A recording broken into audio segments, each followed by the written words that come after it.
तो देखो अपन ने क्या किया, अपनी जो इक्वेशन आई थी, एक तो ई डैश स्क्वायर आ चुका है और एक क्या आ चुका है अपना ई डैश। तो जब t1 बराबर क्या हो, tth हो, t1 बराबर tth का मतलब आपकी कण की ऊर्जा देहली ऊर्जा के बराबर है। इंसिडेंट पार्टिकल की एनर्जी थ्रेशोल्ड एनर्जी के इक्वल है। तो उत्पाद कण क्या था, a प्लस b और क्या था c प्लस b। उत्पाद कण शून्य संवेग के साथ, जीरो मोमेंटम, मतलब वेलोसिटी जीरो, मोमेंटम जीरो और इनकी गतिज ऊर्जा भी जीरो, काइनेटिक एनर्जी कितनी होगी, जीरो। तो ये लिखा है अपन ने, जब आपकी कण की ऊर्जा देहली ऊर्जा के बराबर होगी तो t0 t4 क्या हो जाएंगे, जीरो। तो इक्वेशन 4 और 5 को मैंने बराबर कर दिया। एक तो अपना ई डैश स्क्वायर आया था जिसमें t1 t0 t4 तो उसको जीरो कर दिया, और जो ई डैश का मान बचेगा उसका क्या कर दिया, स्क्वायर, और इधर जो अपना मान आया था उसका अपन ने बराबर कर दिया। ठीक है, फिर किसका मान निकालना है मतलब tth का, इसको इधर शिफ्ट कर दिया, किसका हो गया, माइनस का, c की पावर c स्क्वायर से c स्क्वायर कट जाएगा और a square minus b square का फॉर्मूला है। तो एक बार प्लस में लिख लिया, एक बार किस में लिख लिया, माइनस। ये क्या है, अभिक्रिया के बाद का कुल द्रव्यमान, ये अभिक्रिया के पहले का कुल द्रव्यमान, total mass after reaction, total mass before reaction का डिफरेंस क्या लाएगा, मास डिफरेंस। ठीक है, तो इस पीछे वाले को तो मैंने क्या लिख दिया, डेल्टा एम, और ये c स्क्वायर, ये डब्बा बच जाएगा बस आपको। ठीक है, हालांकि ये यहाँ से भी तुम tts निकाल सकते हो, इसको बोलो भेज, पर ज्यादातर न्यूमेरिकल में आपको m1 m2 देगा, तो चाहो तो m3 m4 को भी m1 m2 से रिप्लेस कर सकते हो। तो मैंने क्या करा, इस फॉर्मूले से m3 m4 का मान निकाल लिया, इसको तो लेके आएंगे, किसका हो जाएगा, प्लस का, ये पूरा मान किसका हो गया, इसका। ठीक है, फिर अपन ने 2m1 2m2 delta m, 2m2 का क्या कर दिया, डिवाइड कर दिया, तो 2m2 डिवाइड कर 2m2 से 2m2 कट जाएगा 1, 2 से 2 कट जाएगा m1 अपॉन m2, ये क्या बन जाएगा, डेल्टा m अपॉन 2m, जो कि क्या है, देहली अभिक्रिया, थ्रेशोल्ड एनर्जी। अब लिखो मोस्ट इम्पोर्टेंट टॉपिक,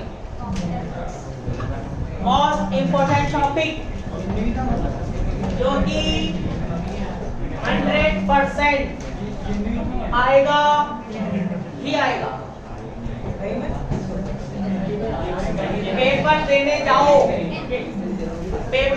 जाओ, इसका तो डायरेक्ट सेक्शन सी खोल लेना, वहां पर दिख जाएगा।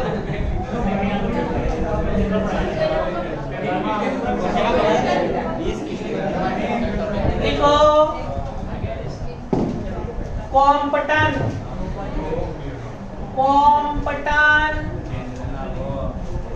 प्रभाव,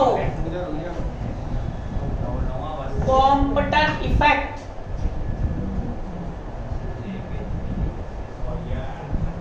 कॉम्पटन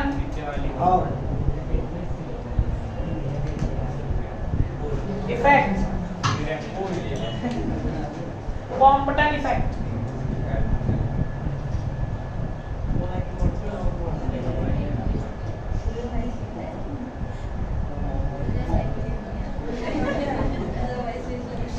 अब बताओ, कॉम्पटन इफेक्ट आपके सेकेंड ईयर में भी आएगा और थर्ड ईयर में भी आएगा।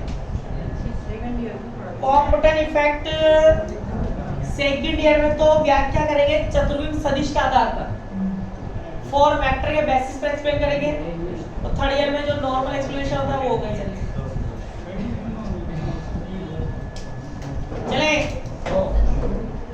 तो आपने नाम सुना होगा प्रकाश विद्युत प्रभाव का, फोटो इलेक्ट्रिक इफेक्ट। कोई बताएगा फोटो इलेक्ट्रिक इफेक्ट क्या होता है, प्रकाश विद्युत प्रभाव, उससे मिलता जुलता है बच्चे थोड़ा सा। फोटो इलेक्ट्रिक इफेक्ट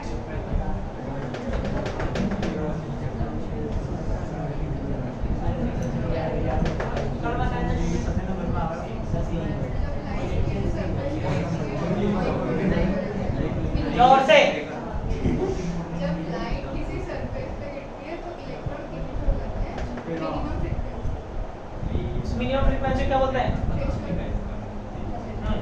तो सुनो ध्यान से, ये है मेटल सरफेस, धातु का पृष्ठ, सुन रहे ना, धातु के प्रश्न बोचा बोचा जानते हैं, मुक्त इलेक्ट्रॉन होते हैं, फ्री इलेक्ट्रॉन होते हैं जो अटी उटी फिरते रहते हैं।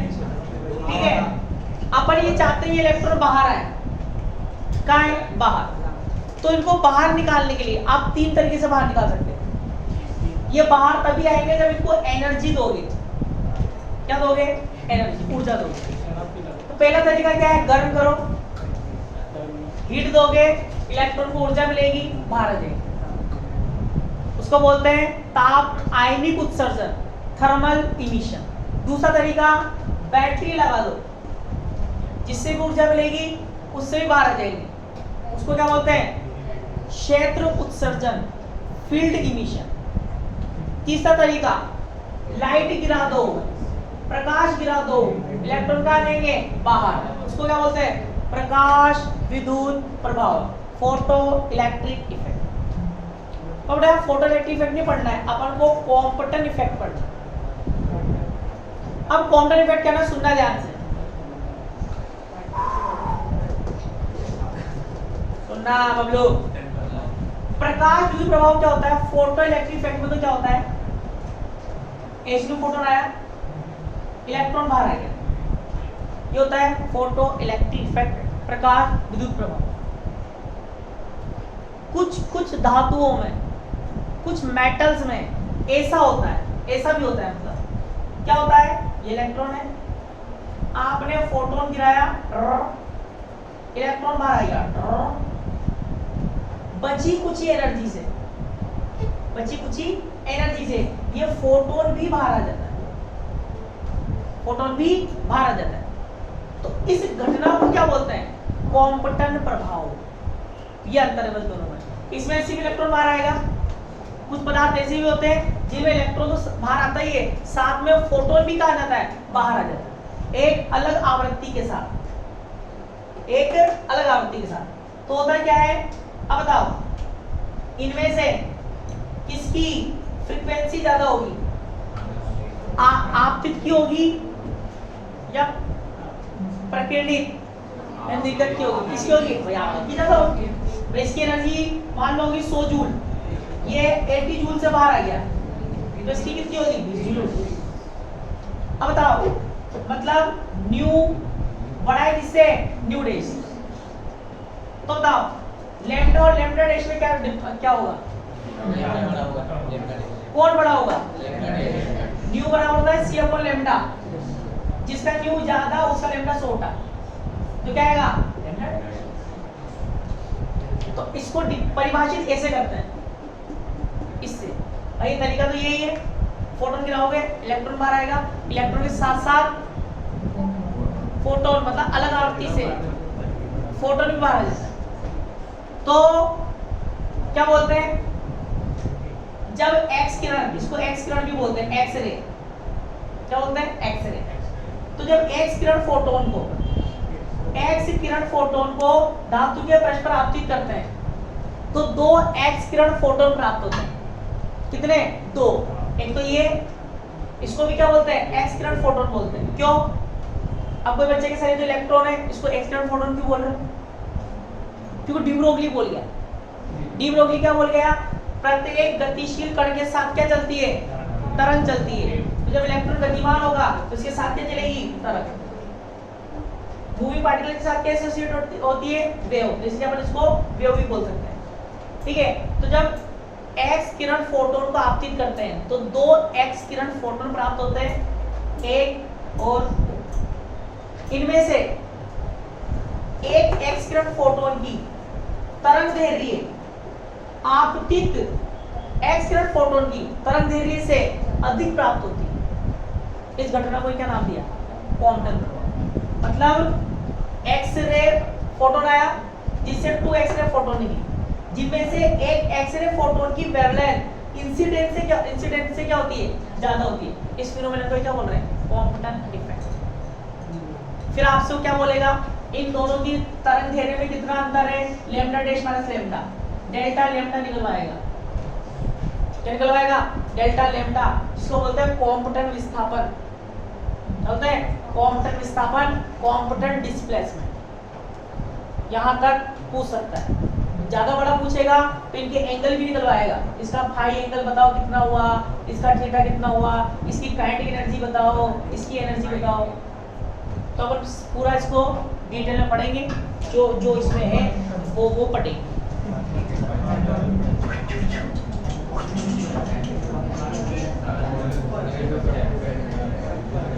लिखो कॉम्पटन प्रभाव, हिंदी वाले लिखो। जब एक्स किरणों को, जब एक्स किरणों को क्रिस्टल पर, एक्स किरणों को क्रिस्टल पर गिराया जाता है तो प्रकीर्णित एक्स किरणों में, प्रकीर्णित एक्स किरणों में दो प्रकार की, प्रकीर्णित एक्स किरणों में दो प्रकार की एक्स किरणें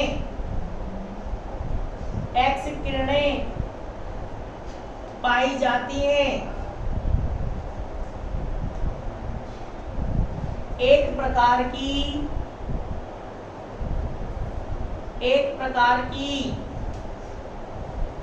एक्स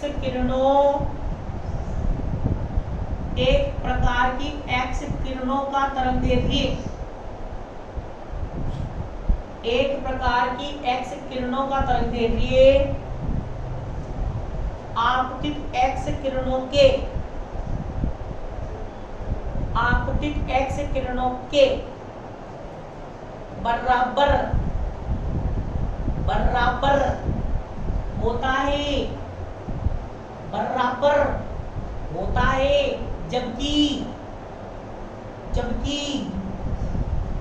दूसरे प्रकार की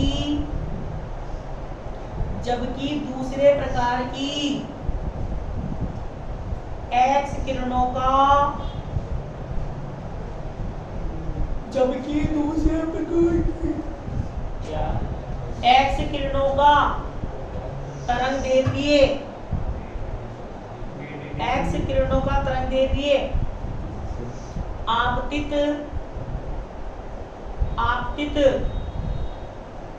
एक्स किरणों के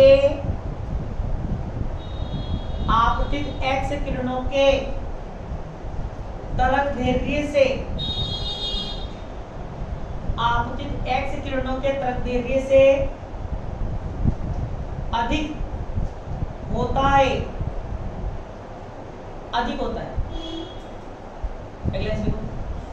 इस प्रकार प्रकीर्णित एक्स किरणों में, इस प्रकार प्रकीर्णित एक्स किरणों में आपतित एक्स किरणों के, इस प्रकार प्रकीर्णित एक्स किरणों में आपतित एक्स किरणों के तरंगदैर्घ्य से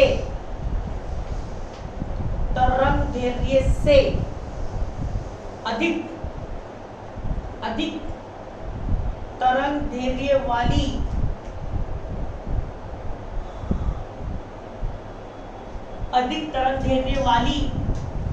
एक्स किरणों के पाए जाने की, एक्स किरणों के पाए जाने की घटना, एक्स किरणों के पाए जाने की घटना कॉम्पटन प्रभाव कहलाता है।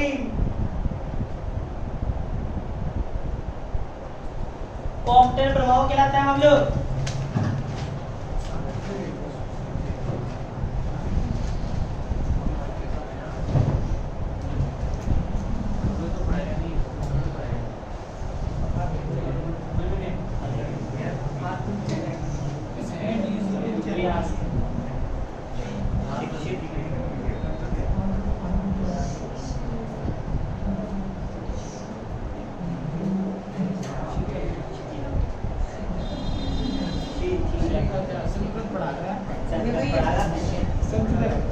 शिथिलबद्ध इलेक्ट्रॉन मतलब लूजली बाउंडेड अल्प ऊर्जा से बंधा हुआ इलेक्ट्रॉन। फोटोन आया, प्रणाम। फोटोन आया, बताओ फोटोन आपतित आपतित आपतित एक्स किरण किरण फोटोन आपतित एक्स किरण फोटोन। अब बताओ फोटोन की ऊर्जा क्या होती है?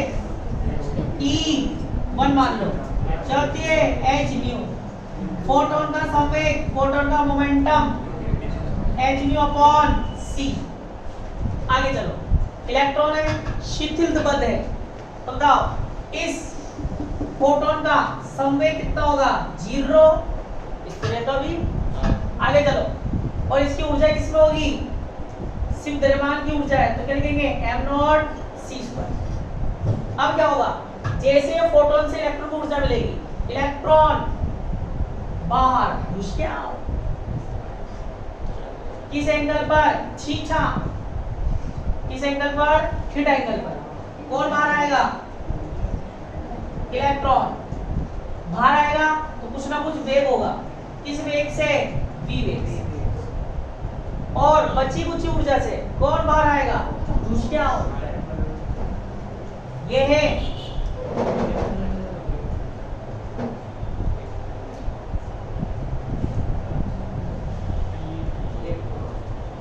प्राकिरणिक प्राकिरणिक एक्स किरण फोटोन।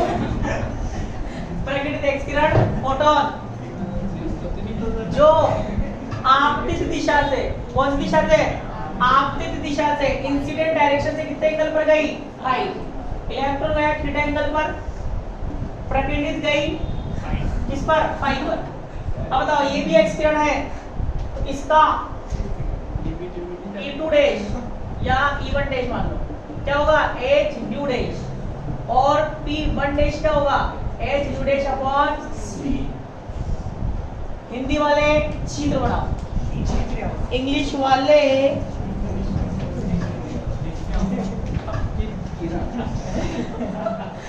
क्या हो गया?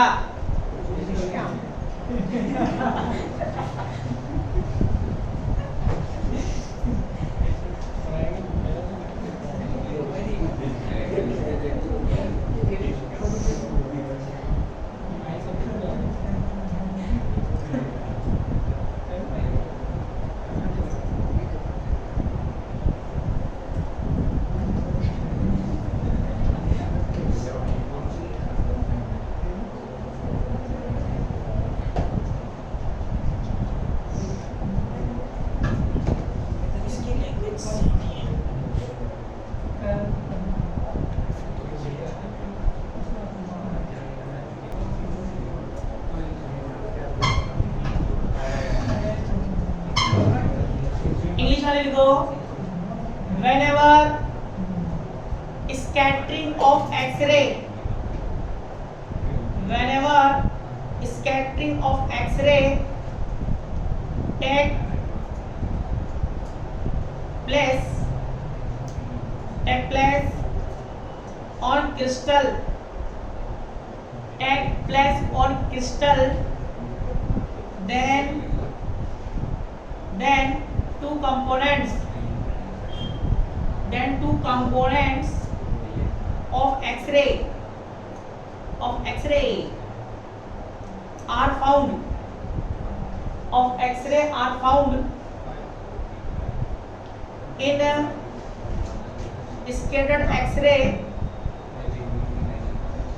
in scattered X-ray, one have wavelength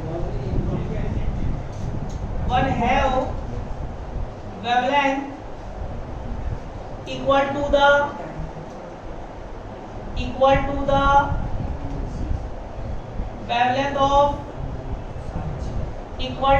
wavelength of incident X-ray, incident X-ray, and another have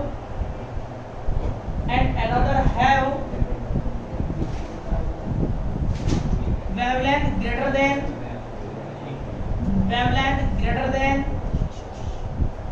incident X-ray.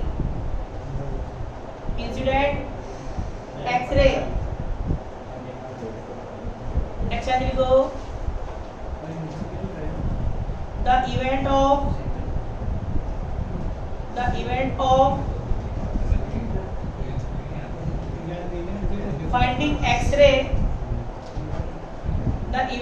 finding X-ray having wavelength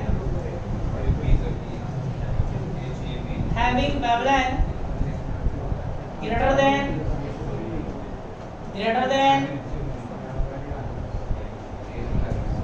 incident X-ray,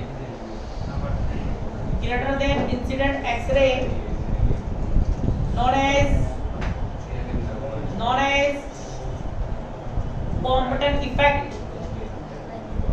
as Compton effect, and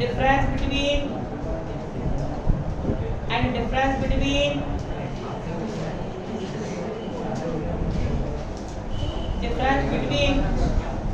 wavelength of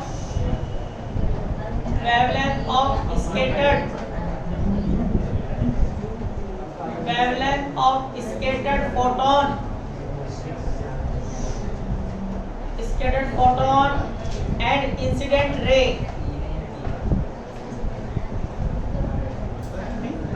is known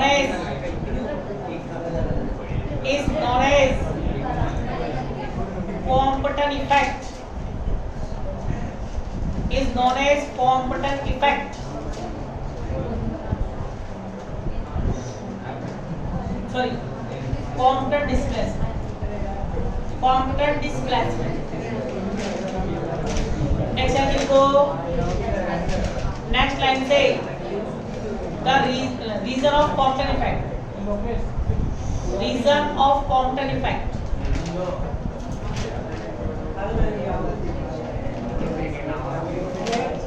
इसमें लिखो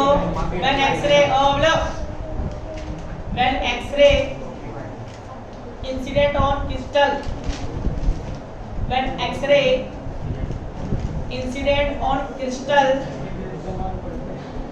scattered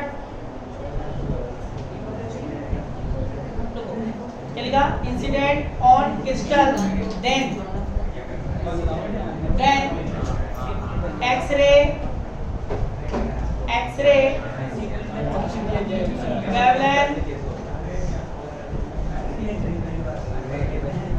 wavelength incident between the space of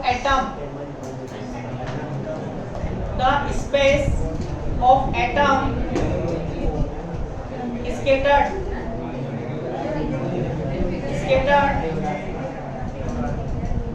with change in energy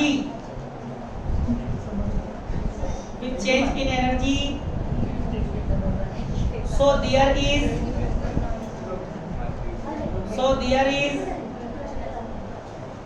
no change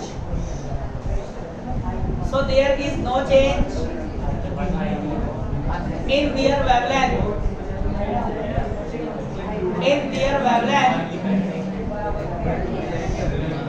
but such X-ray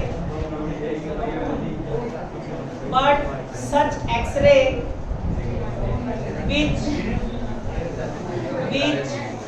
interact with free valence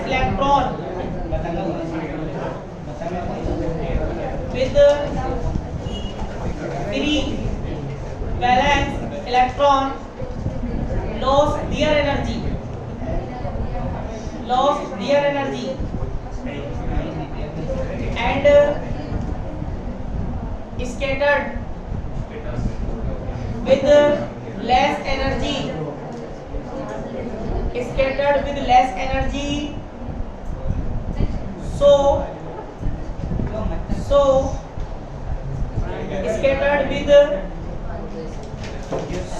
scattered with high wavelength,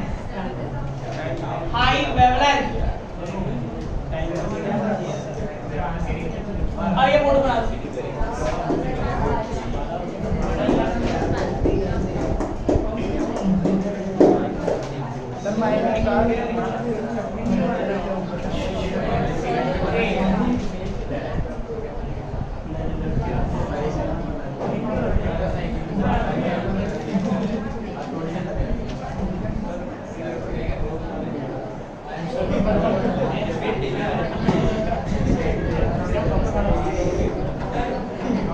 क्या लिखोगे? Incident, पहले लिख लो incident x-ray photon, इसको लिखना valence electron, संयोजी electron, valence electron. यहाँ लिखना scattered x-ray photon. हाँ एक ही बात, वैलेंस इलेक्ट्रॉन वही होता है। इसको लिखना स्कैटर्ड एक्स-रे फोटोन, इसको लिखना स्कैप इलेक्ट्रॉन, भी लिख लो प्रतिक्षिप्त इलेक्ट्रॉन, लिख लो इसको प्रतिक्षिप्त इलेक्ट्रॉन। अगर निकलना ना प्रतिक्षिप्त किसी दिशा में गतिमान होता है, प्रतिक्षिप्त स्कैप इलेक्ट्रॉन है। श्रद्धा तुम्हारी हमारा तो हिंदी में आएगा प्रतिक्षिप्त इलेक्ट्रॉन की दिशा निकालो, डायरेक्शन ऑफ स्कैप इलेक्ट्रॉन। तो ब्लू यहाँ पर 3 काम कर रहे हैं। कितने काम? 3 काम। पहला काम इसकी वेवलेंथ लैम्डा डैश, इसकी वेवलेंथ लैम्डा, दोनों के मध्य अंतर निकालना है, lambda dash minus lambda, delta lambda. पहला तो निकालना है, जिसको क्या बोलेंगे? क्वांटम विस्थापन। अगर पूरा नहीं पूछेगा 5 नंबर में डेल्टा लैम्डा पूछ सकता है आपसे, क्वांटम विस्थापन याद करो। बोल देगा क्वांटम प्रभाव को परिभाषित करते हुए क्वांटम विस्थापन से आप क्या समझते हो, सूत्र स्थापित करो, तो करना पड़ेगा। ठीक है, फिर दूसरा काम क्या करना पड़ेगा? प्रतिक्षिप्त इलेक्ट्रॉन की दिशा और काइनेटिक एनर्जी निकालनी पड़ेगी, थीटा और एनर्जी गति ऊर्जा निकालनी पड़ेगी, गतिमान होगा। और इसके आपको क्या निकालना पड़ेगा? फाई, कितने एंगल पर है, ये काम करना है। तो ये क्या हो जाएगा? समापन, जिसको अपन कल पढ़ेंगे।